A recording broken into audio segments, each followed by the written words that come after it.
Hey guys, welcome back to my channel, SincerelyOghosa. If you haven't subscribed, make sure you subscribe, man. Make sure you subscribe and click the notification button so you can be notified about all of my videos. So today we're talking about Top Boy. I don't know why I'm talking in that accent. I feel like I was supposed to say something.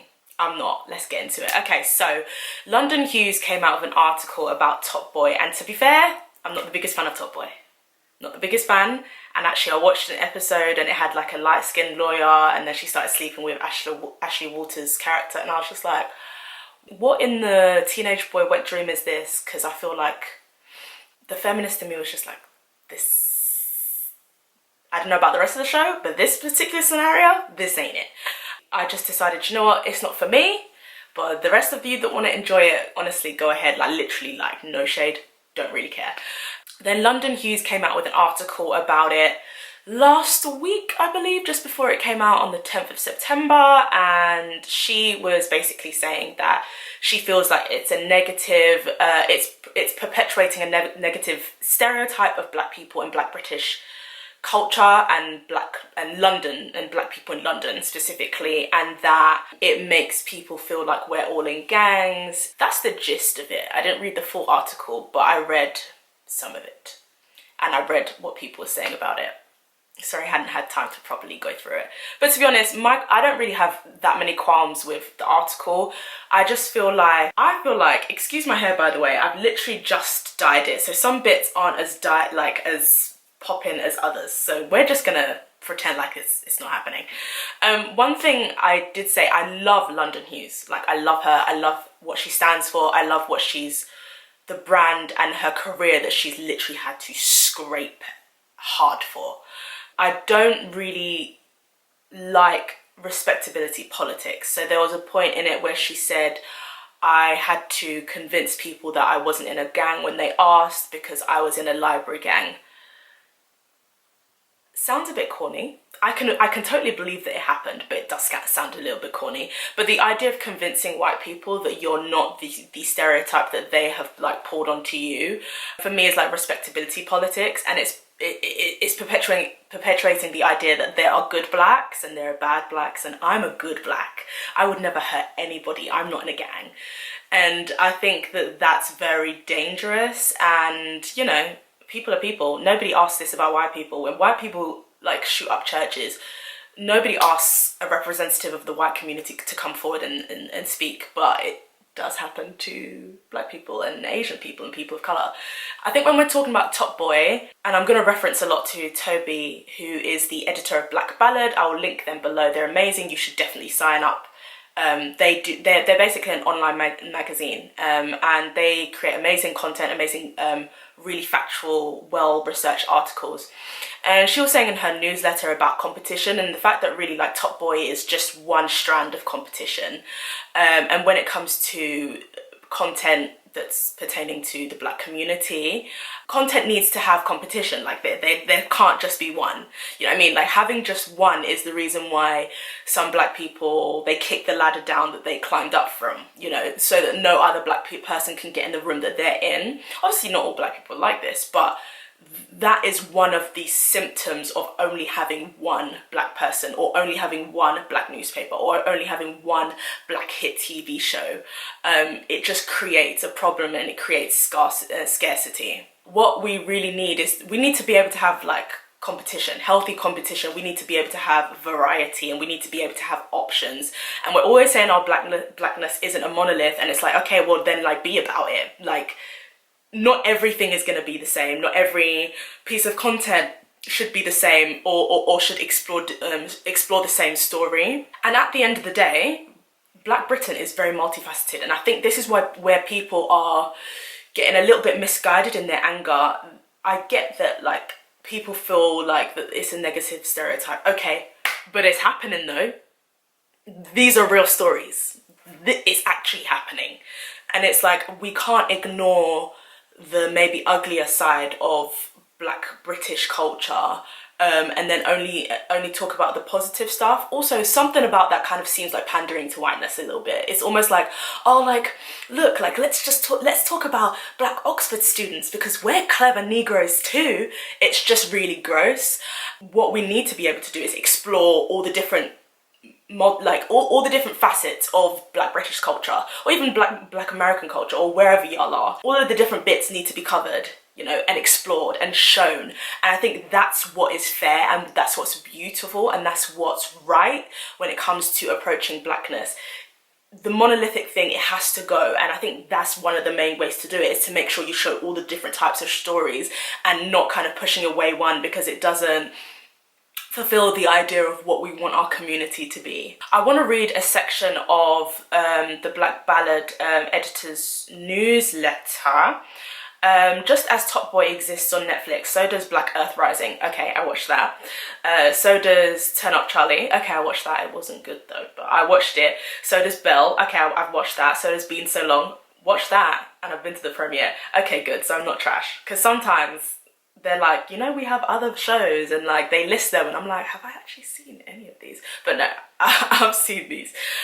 All different Black British shows and films that give us choice, and I think that it's a very succinct way of just summing up that there are other options, like, but people just don't talk about them. And I think it is this sensationalism of like, when anything is about maybe something bad or negative, like people just talk about it more than something that's positive. But like Black Earth Rising is an incredible show starring Michaela Cole and Noma Dumezweni. It's amazing, but hardly anyone talked about it. I don't even know if anyone really watched it. Like, I would tweet about it constantly, and like I would just get like literally crickets.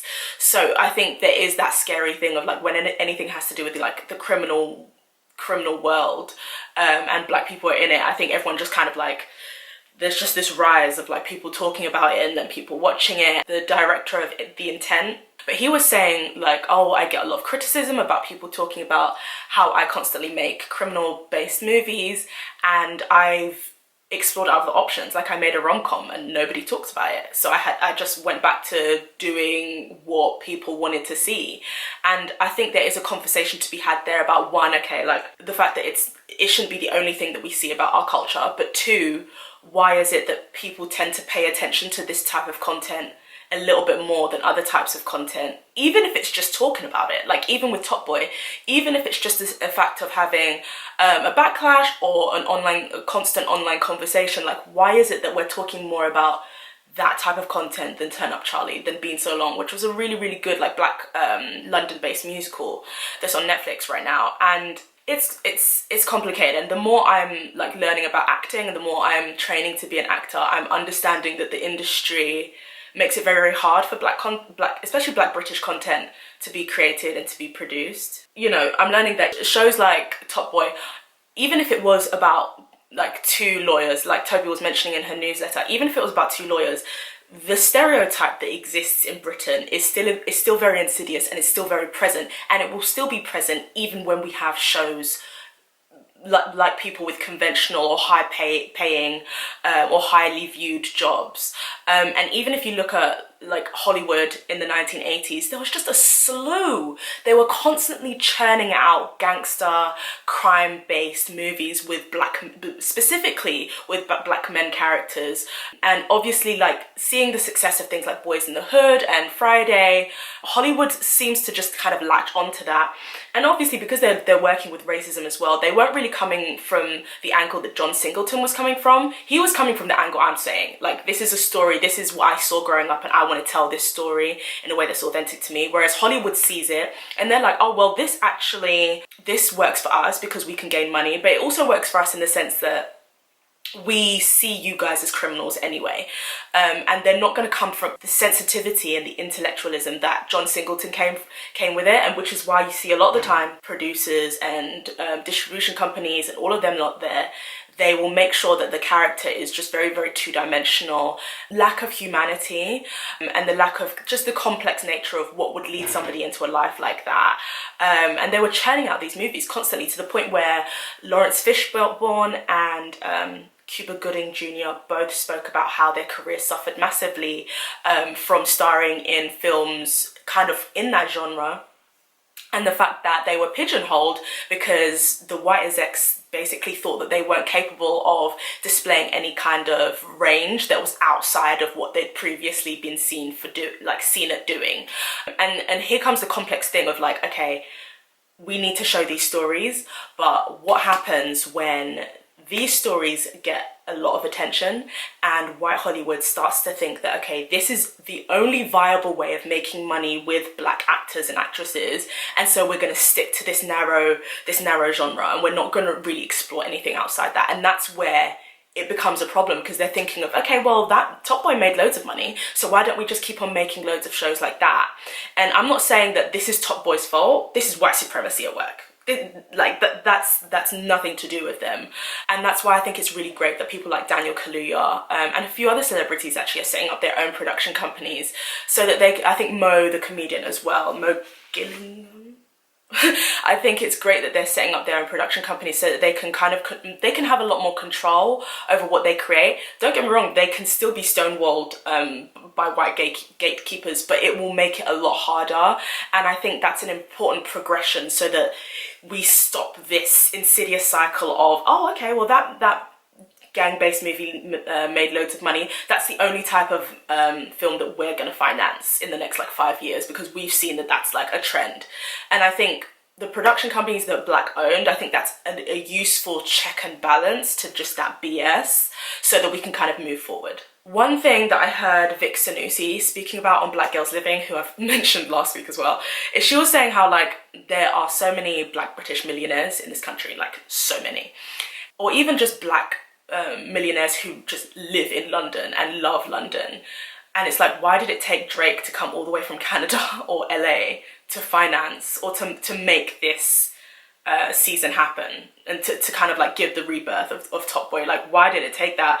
And sometimes, and I hate to compare, but sometimes it makes me look at America and how much they've been able to create, not completely because it's so hard, like understandably so, but the black Americans have been able to somewhat like create safe spaces, especially when it comes to finance. Things can at least get some financial support, whereas here in the UK it's just so dire. So like even in America they have the NCF, which is the Negro College Fund, I believe, and that's literally a fund created, I think in 1944. This was a fund created specifically to help African American students go to college, and it's like, we don't really have anything like that here. And even though the NCF is just to do with education, it's a really good example of the way that they've created financial safe spaces, basically, for people who want to get into a certain industry.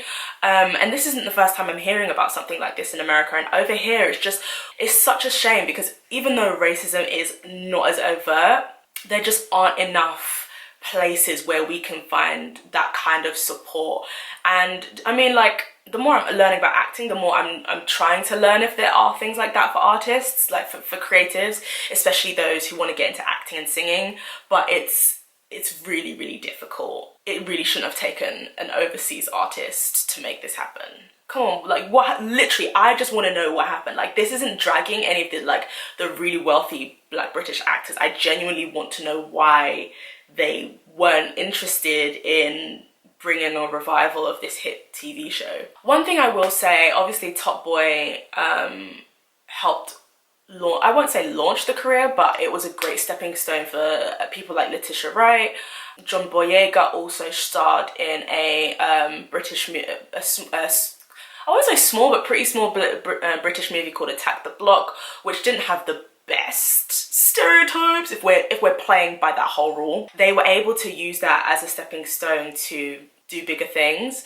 As I said, like, we need to have different stories, but I feel like, listen, you do what you can do until you do what you want to do. So as an actor, sometimes you have to do what you have to do what you really are aiming to do in terms of storytelling. So if it's not just this one avenue of storytelling, sometimes you have to go down that route so that you can tell a variety of different stories later on. And I hope that like shows like Top Boy will create a good platform for actors to do that. And I'm not saying that like all these actors should bog off, but I think it's useful that like it can launch the careers of these young actors so that they can start to tell a variety of different stories And you know, if Top Boy is one of those stories, great, but there needs to be more than one. And I'm hoping that, yeah, that platform is there, and that like we as Black Britain, we kind of like flourish in terms of like our acting opportunities, so that we can see more of ourselves, especially on TV. But yeah, thanks for watching, guys. Make sure you subscribe and let me know what your thoughts are below. I would love to read them.